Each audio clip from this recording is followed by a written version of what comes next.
అవునా? భక్తులందరినీ కూడా కొన్నిసార్లు బలహీనతలతో ముత్తాడు ఆయన, కొన్నిసార్లు రోగగ్రస్తం చేశాడు. యేసయ్యను దర్శించిన తర్వాత 3 రోజులు సౌలుకి కళ్ళు కనపడలా, పొరలు గమ్మేసినాయి. ఆ తర్వాత తనకు కంటి జబ్బు కంటిన్యూ అయింది. తెలుసా మీకు ఆ సంగతి? నా శరీరములో ఒక ముళ్ళు సాతాను యొక్క దూతగా ఉంచబడెను, నన్ను నలగగొట్టుట కాయి అన్నాడు. చూస్తారా? 2 కొరింథీ పత్రిక 12వ అధ్యాయము 7వ వచనం. నాకు కలిగిన ప్రత్యక్షతలు బహు విశేషముగా ఉన్నందున నేను అత్యధికముగా హెచ్చిపోకుండు నిమిత్తము నా శరీరములో ఒక ముళ్ళు, నేను అత్యధికముగా హెచ్చిపోకుండు నిమిత్తము నన్ను నలగగొట్టుటకు సాతాను యొక్క దూతగా ఉంచబడెను. దేవునికి స్తోత్రం, హల్లెలూయా. అర్థమైందా? ఏం చేయటానికి ఉంచబడిందంట ముళ్ళు? నలగగొట్టడానికి. ఎందుకు? హెచ్చిపోకుండు నిమిత్తం, శరీరమును బట్టి ఉప్పొంగకుండు నిమిత్తం. ఎందుకంటే అందరికి మించిన ప్రత్యక్షతలు పౌలుకిచ్చాడట దేవుడు. ఎవరికి ఇవ్వని ప్రత్యక్షతలు పౌలుకి ఇచ్చినందున వాటిని బట్టి పౌలు ఎక్కడ గర్వించి భ్రష్టుడవుతాడో అని దేవుడు, కృపగల దేవుడు గ్రహించి ప్రత్యక్షతలు ఇచ్చాడు, మరో పక్క ముళ్ళు పెట్టాడు. ప్రతి మనిషి జీవితాన ముళ్ళు. కొంతమందికి శరీరంలో ముళ్ళు, కొంతమందికి లైఫ్లో ముళ్ళు. మొత్తం కంట్రోల్ చేయటానికే సుమా, నల్లగొట్టడానికి. నల్లగొడితేనే మనం భ్రష్టులం కాకుండా ఉంటాం, పోరాటంలో గెలవగలుగుతాం, లేకపోతే ఓడిపోతాం. అందుకని కృపగల దేవుడు అవసరాన్ని బట్టి శరీరానికి ముళ్ళు లేదా లైఫ్లో ముళ్ళు ఉంటాయి. ఆ ముళ్ళు కూడా వెరైటీలు ఎన్ని ఉన్నాయి నేను చెప్తాను, అన్నీ చెప్పలేనులే కానీ కొన్ని చెప్తా. కొంతమందికి శరీరంలో ముళ్ళు, ఆయన చెప్పాడు నల్లగొట్టడానికి సాతాను దూతగా ఉంచబడిందని బలహీనత. అది కంటిన్యూ అయింది పౌలుకి. అదంతే ఉంది. ఏంది నాయన ఇది నాకు చాలా ఇబ్బందిగా ఉంది, తట్టుకోలేకపోతున్నాను, ఇది తొలగించు తండ్రి అంటే ఆయన అంటాడు నా కృప నీకు చాలు అంటాడు. నా కృప నీకు చాలు, బలహీనత ఎందే నా శక్తి పరిపూర్ణమగుచున్నది. అప్పుడు ఆయన అన్నాడు, అట్లయితే నా బలహీనత ఎందే నేను అతిశయిస్తాను, ఎందుకంటే క్రీస్తు శక్తి నా మీద నిలిచి ఉండు నిమిత్తము. నేను బలహీనుడినైతే కంట్రోల్లో ఉంటాను, బలహీనుడినైతే దేవుని శక్తి నా మీద నిలిచి ఉంటుంది. కాబట్టి నేను హెచ్చిపోకుండా కంట్రోల్లో ఉండటానికి, అలాగే దేవుని శక్తి నా మీద ఉండి పని చేయడానికి రెంటికి ఉపయోగపడుతుంది ఈ ముళ్ళు. అయితే అట్లయితే దాని అందే నేను ఆనందిస్తా, అది ఉండని ప్రభువా స్తోత్రం అనుకున్నాడు. అంటే అర్థం ఏంటో తెలుసా? అందరికి ఉన్న ముళ్ళు నీకు ఉండొచ్చు, కానీ అందరికి పోయిన ప్రాణం నీ ప్రాణం పోదు. ఎందుకంటే వారికి లేని కృప నీకు నాకు ఉంది. ఇక ఆయన సెలవు లేకుండా డోరు తీసేదే ఆయన డోరు. మరణము యొక్కయు పాతాళ లోకము యొక్కయు తాళపు చెవులు నా స్వాధీనమందున్నవి అన్నాడు. నేను చెప్తున్నాను కదా, యేసయ్య తలుపు తీయకుండా నువ్వు సావాలన్నా సావు రాదు. తాడేసుకున్నా సరే అట్లా తన్నుకులాడుతూ ఉంటామే. డోర్ ఆయన తీస్తే ఊపిరిపోయింది, లేకపోతే ఇక అంతే విలవెల్లాడుతూ అవుతూ ఉంటామే. కాబట్టి అట్లాంటి సాహసాలు చేయొద్దు. ఓకే? కొంతమంది మందు తాగుతారు, లేదా ఎలుకల పేస్ట్ దీని ఏదో నేను చెబుతున్నా, 3-4 రోజులు నరకం చూపిస్తారు డాక్టర్లు. కక్కిచ్చి కక్కిచ్చి కక్కిచ్చి రక్తం కూడా వచ్చింది. ఇక మళ్ళీ అది కనపడితే దండం పెడతారు దానికి. కాబట్టి అట్లాంటి సాహసాలు వద్దు. శ్రమకు అనుమతిస్తే శ్రమ అనుభవించాల్సిందే, కానీ ఆత్మహత్యల ఆలోచన పొరపాటును కూడా తప్పించుకుందాం అనుకోవద్దు. పొరపాటును కూడా చేసుకోవద్దు ఆలోచనలు. ఎవరైనా అలాంటి తలంపులు కలిగి ఉంటే అర్జెంటుగా వదిలేయండి. దేవుని సెలవు లేకుండా చద్దామన్నా చావలేవు నువ్వు. అలాగని బలవంతంగా చచ్చినా పోతావు పాతాళానికి, నరకానికి. చచ్చినా సుఖం ఉండదు, చచ్చినా సుఖం ఉండాలిగా. అందుకని సుఖమార్గం చూసి చావాలి, కానీ నరకానికి పోయే చావులు ఎందుకు? కాబట్టి కష్టమో నిష్ఠూరమో బాధో వ్యాధో అనుభవిద్దాం కొద్దిగా దేవుడిచ్చినంత మేరకు. అంటే బలవన్మరణానికి పాల్పడవద్దు. అలాగున నువ్వు కానీ ఆ స్టెప్ తీసుకుంటే నీ ముగింపు చాలా దారుణంగా ఉంటుంది. ఓకే? రెండవది, వితౌట్ పర్మిషన్ పోలేవు నువ్వు. కృప నీకుంది, భయపడొద్దు. సమస్యలు ఎన్ని చుట్టుముట్టినా, నీ శరీరం ఎంత నిన్ను కృంగదీసినా నీకేమీ కాదు. నేనున్నాగా నీకు. నా సెలవు లేకుండా నీ ప్రాణం బతుపో, ప్రశాంతంగా ఉండి పని చేయపో అంటాడు. చావకుండా బతకకుండా ఏంది నాయన ఈ ప్రశాంతత లేని బతుకు అంటే అది అవసరం. ఆ ముళ్ళు లేకపోతే నువ్వు భ్రష్టురాలివయ్యే అవకాశం ఉంది అంటాడు. కాబట్టి ఇక ఈ విషయంలో మీకు డౌట్ లేదు కదా. ఇప్పుడు ముళ్ళు అవసరమా అనవసరమా? కొంతమందికి ఈ ముళ్ళు రోగ రూపంలో ఉంటుంది, కొంతమందికి మనుషుల రూపంలో ఉంటుంది. కొన్ని గృహాల్లో భార్య భర్తకు ఒక ముళ్ళు, బయట తిరిగినంత వరకు ప్రశాంతంగా ఉంటుంది. ఇంటికి పోవాలి అంటే అబ్బా ఇప్పుడు ఇంటికి పోవాలా, వామ్మ ఉంటుందిగా, ఇక పోయిన దగ్గర నుంచి నన్ను గుచ్చుతానే ఉంటుంది. కొంతమంది భార్యలకు భర్త ఒక ముళ్ళు. అవునా? మంచి మంచి వాళ్ళు పోతున్నారు, ఈడు పోయి సావట్లా, వీడి ధ్యానం చెయ్య, చచ్చినోడు కాదు బతికినోడు కాదు, సావు కొడుతున్నాడు, వీడు పెండగూడు పెట్టాలని తిట్టుకుంటుంటుంది. ఏంటే ఏం లేదండి, ఏం లేదు. కదిలితే కొడతాడు, మెదిలితే కొడతాడు, దుర్మార్గుడు, వీడి చేతులు ఇరిగిపోను అని తిడతా ఉంటాడు. ఏంటి ఏం లేదండి, మిమ్మల్ని ఏమంటాను నేను. ముళ్ళు కొట్టడం తిట్టడం ఒక బాధ అయితే, మళ్ళీ తాగి టార్చర్ చేయటం. కొంతమంది అన్నయ్య అసలు ఆయన జీవితంలో మారడంటావా, ప్రార్థన చేయమ్మా. చేస్తున్నానన్నా, నాకు తెలిసి అన్నా చచ్చిపోయిన దాకా మారడన్నా, మారడు. అతడు ఒక ముళ్ళు అన్నా, నాకు కరెక్ట్ గుర్తించావమ్మా, అంతే ఫిక్స్ అవ్వంటాను నేను. కరెక్ట్ గుర్తించావు, నిజమే ముల్లే. ఏం ముళ్ళు అన్నా, చచ్చిపోతున్నానన్నా. అరే ముళ్ళని కరెక్ట్ గుర్తించావు, మళ్ళీ చచ్చిపోతున్నాయింది. ఆ మనిషి అలా ఉండటం వల్లే నువ్వు ఇలా ఉన్నావు. ఆ మనిషి ఇంకోలా ఉంటే నువ్వు ఇంకో టైపులో ఉంటావు. ఇప్పుడు ఎట్లా ఉందంటే నీ దగ్గర దీన మనసు, విరిగినలిగిన హృదయం, అసలు అబ్బో ఎంత పరిమళమో నీ దగ్గర నుంచి. ఇదంతా కారణం ఎవరు అనుకున్నావు? అతను పాపం త్యాగం చేసి కష్టపడి నిన్ను తన్ని కొట్టి తిట్టి టార్చర్ చేసి నీలో ఇంత వినయము, దీన మనసు, సాత్వికం, మృదుత్వం, కోమలత్వం, నిర్మలత్వం, పరిమళత్వం అన్నీ వచ్చేటట్టు చేశాడమ్మాయి. దేవునికి స్తోత్రం కలుగునుగా. నీలో ఇవన్నీ తేవటానికి బిడ్డ అంత కష్టపడ్డాడో తప్పదాగి. ఇలాగే ఒక్కొక్కళ్ళు కుటుంబాల్లో ముళ్ళు కలిగి ఉండు. కొంతమంది తల్లిదండ్రులకు పిల్లలు ముళ్ళు, కొంతమంది పిల్లలకు తల్లిదండ్రులు ముళ్ళు. అంత డిఫరెంట్ ముళ్ళు. కానీ ఒకటి మాత్రం కన్ఫామ్, ఇదంతా మనల్ని కట్టడి చేయడానికి దేవుడు ఏర్పరిచిన ప్రతి నరుని జీవితాన ముళ్ళుంచిన.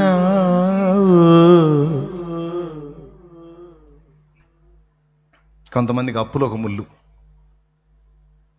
ఇక అందరూ మంచోళ్ళు ఇంట్లో పాపం, మరి ఏ పక్క నుంచి ముళ్ళు ఉండాలి? ముళ్ళు లేకపోతేనేమో భ్రష్టులు అవుతారు. కాబట్టి అప్పులు ఒక ముళ్ళుగా ఉంటుంది.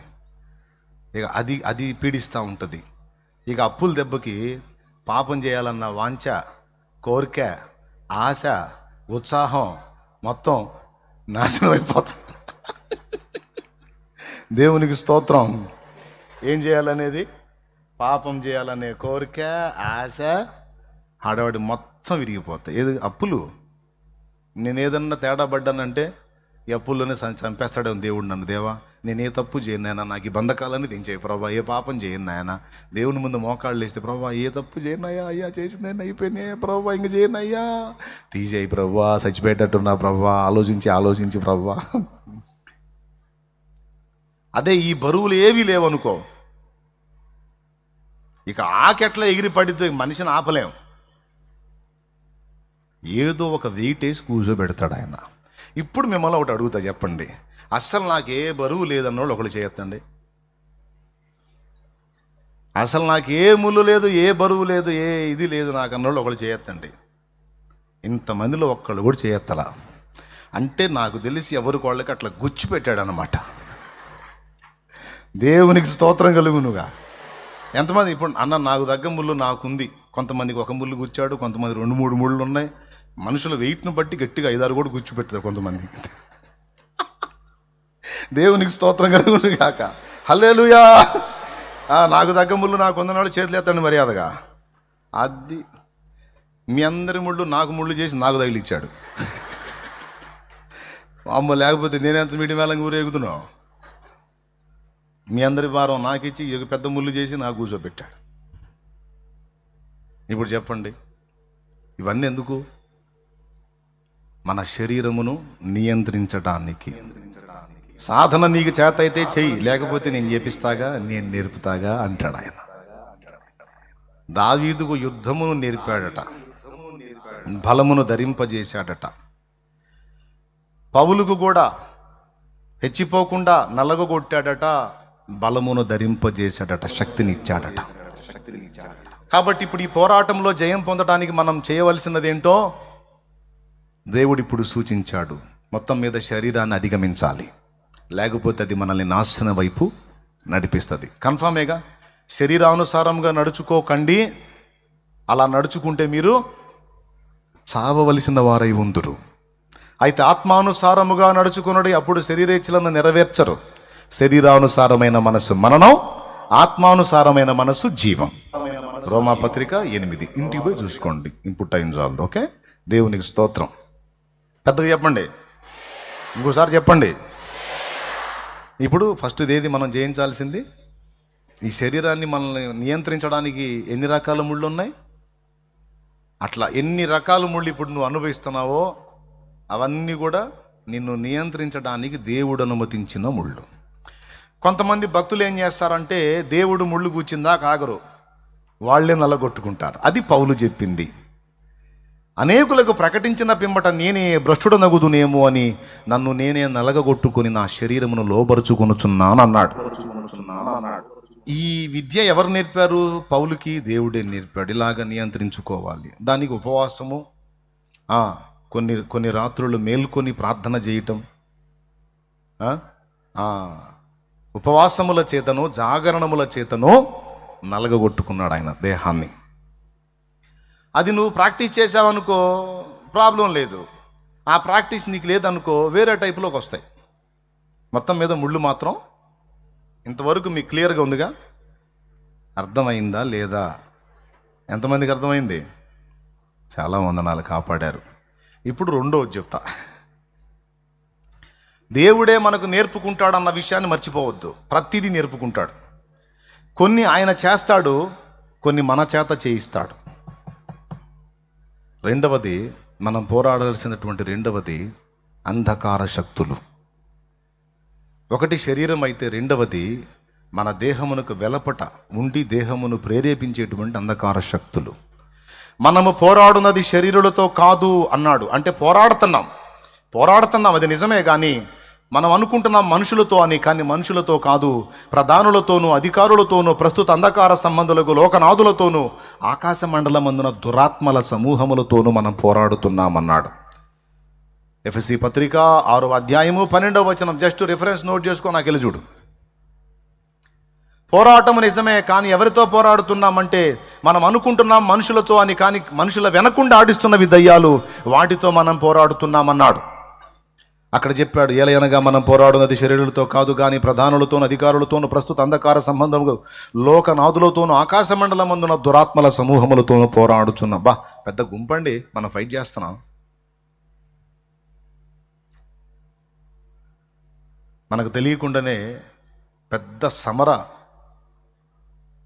భూమిలో ఉన్నాం, మనం రణరంగంలో ఉన్నాం.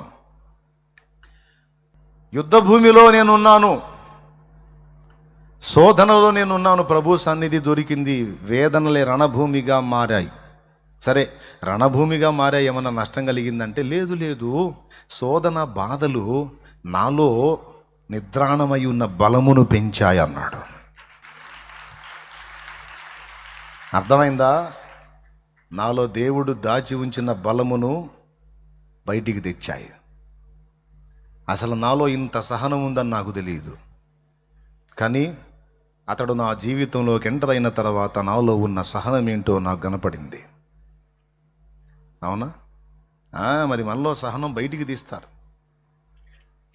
శోధన బాధలు శరీరమే కాదు, మనం పోరాడాల్సింది ప్రధానులతోనూ అధికారులతోనూ ప్రస్తుత అంధకార సంబంధులకు లోకనాథులతోనూ ఆకాశ మండలమందున్న రణభూమిలో మనం ఉన్నామంటున్నాడు పాటలో. బిడలారా, గుర్తించాలి, ఈ పోరాటంలో కూడా మనం జయం పొందాలి. అయితే ఒక్కటి, దుష్టశక్తులు ఎన్ని మన చుట్టుముట్టినా వితౌట్ పర్మిషన్ ఏమీ చేయలేవు. దేవుడు పర్మిషన్ ఇవ్వకుండా మనల్ని ఏమీ చేయలేవు. డైరెక్ట్గా సైతానుగాడే పోయాడు. వాడి దూతలు కాదు, దయ్యాలు కాదు, దురాత్మలు కాదు, అంధకార శక్తులు కాదు, వీటన్నిటికీ పైన రాజు సాతాను. వాడు పోయాడు ఏబు దగ్గరికి. ఏబు దగ్గరికి పోయి మొహం పగలు కొట్టుకొని వచ్చాడు. దేవుని దగ్గరికి పోయినప్పుడు అంటాడు, భూమి మీద నా సేవకుడైన ఏబు సంగతి నీవు ఆలోచించితివా అంటే, ఏబు ఊరకయే నీతిమంతుడాయన, నీవు అతని ఇంటి వారికి అతని కలిగిన అంతటికి నీ చుట్టూ కంచె వేసితివి కదా, అతని నీవు ఆశీర్వదించుట చేతనే అతడు నిన్ను మయంపరుచున్నాడు. అతనికి ఉన్నవన్నీ ఒక దెబ్బలో తీసివేయప్పుడు నీ ముఖం ఎదుటని నిన్ను దూషించునన్న ఆ సందర్భంలో అతని చుట్టూ నువ్వు కంచె వేసావు అన్నాడు. కంచేసిన సంగతి విడిగట్ట తెలుసు, పోయి తన్నులు తిన్నాడు. అది దేవునికి స్తోత్రం. భక్తులకు చుట్టూ దేవుడు తన కాపుదలను ఇస్తాడు, మర్చిపోవద్దు ఈ విషయం. భక్తులను సాతాను ముట్టాలంటే దేవుడు అవకాశం ఇచ్చిన పరిధిలోనే టచ్ చేయగలుగుతాడు, కానీ దేవుడు అవకాశం ఇవ్వకపోతే టచ్ చేయడానికి లేదు. ఎందుకంటే చెప్పాడు చూడు, అతనికి కలిగిన సమస్తము నీకు అప్పగిస్తున్న అతని ప్రాణమును మాత్రం ముట్టవద్దన్నాడు. మరి ముట్టాడా వాడు? ముడితే ఈడిపోతాడు కాబట్టి కుదరదు. ప్రాణాన్ని ముట్టొద్దంటే ముట్టలా వాడు. అప్పచెప్పిన వాటి మీదనే వాడు తిప్పలు పడ్డాడు, కానీ ప్రాణం జోలికి పోలా. అంటే దేవుడు ఎంతవరకు మనల్ని శోధించడానికి ఛాన్స్ ఇస్తాడో అంతవరకే వాడు మన మీద దాడి చేయగలుగుతాడు, కానీ మించి చేయలేడు. ఇదొక ధైర్యం మనకుంది. దేవునికి స్తోత్రం కలుగును గాక. ప్రధానులు, అధికారులు, అంధకార సంబంధులకు లోకనాథులు, ఆకాశ మండలమందున దురాత్మల సమూహములు ఎన్నున్నా ఆయన అనుమతి లేకుండా ఏవి కూడా మనల్ని ముట్టజాలవు. ఒకవేళ ముట్టిన ఆయన అనుమతించిన పరిధిలోనే ముట్టగలవు, కానీ మించి ముట్టలేవు. ఇక్కడ అది కూడా మనకి ఫైటింగే. ఇటుపక్క శరీరము, అటుపక్క దుష్టాత్మలు. కంటికి కనబడేవి కొన్ని, కనబడనివి కొన్ని. మొత్తం మీద మన దినములు యుద్ధ దినములు. ఓకేనా? ఈ రెండు పోరాటాలే కాకుండా సత్యం పక్షమున పోరాటము, సువార్త పక్షమున పోరాటము, పరిశుద్ధులకు ఒక్కసారి అప్పగింపబడిన బోధ నిమిత్తం పోరాటము అని ఈ దైవికమైన విషయాల గురించి పోరాడే పోరాటాలు కూడా కొన్ని రాయబడ్డాయి. ఇవన్నీ పోరాటాలు పక్కన పెడితే ఫైనల్గా విశ్వాసమును కాపాడుకొనుటకు జరిగే పోరాటం. ఈ శరీరము, అంధకార శక్తులు, పరిస్థితులు అన్నీ కట్టగట్టుకొని వచ్చి మన విశ్వాసాన్ని దెబ్బతీయటానికి దాడి చేస్తాయి అనుకోండి. ఆ విశ్వాసాన్ని కాపాడుకోవటానికి వీటన్నిటిని ఎదిరించి పోరాడాలి.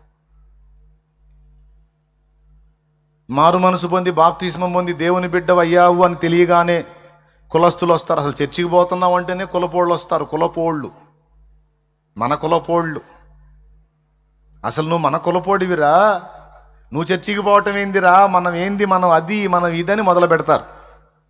కొంతమంది ఈ కులపు వాళ్ళ పోట్లకు జడిసి దేవుణ్ణి వదిలి, విశ్వాసాన్ని వదిలి, రక్షణ కోల్పోయి మళ్ళా వెనక్కి పోతారు.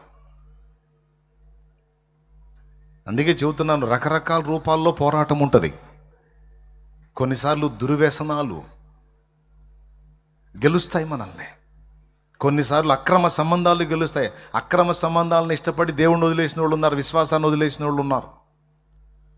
లవ్ చేసిన అబ్బాయిని చేసుకోవటం కోసం వాడు విగ్రహారాధికుడైతే వాడు చాలు నాకు, వాడు చాలును చాలును చాలును, వాడు చాలును చాలును చాలును, ఏ సమయమందైనా ఏ స్థలమందైనా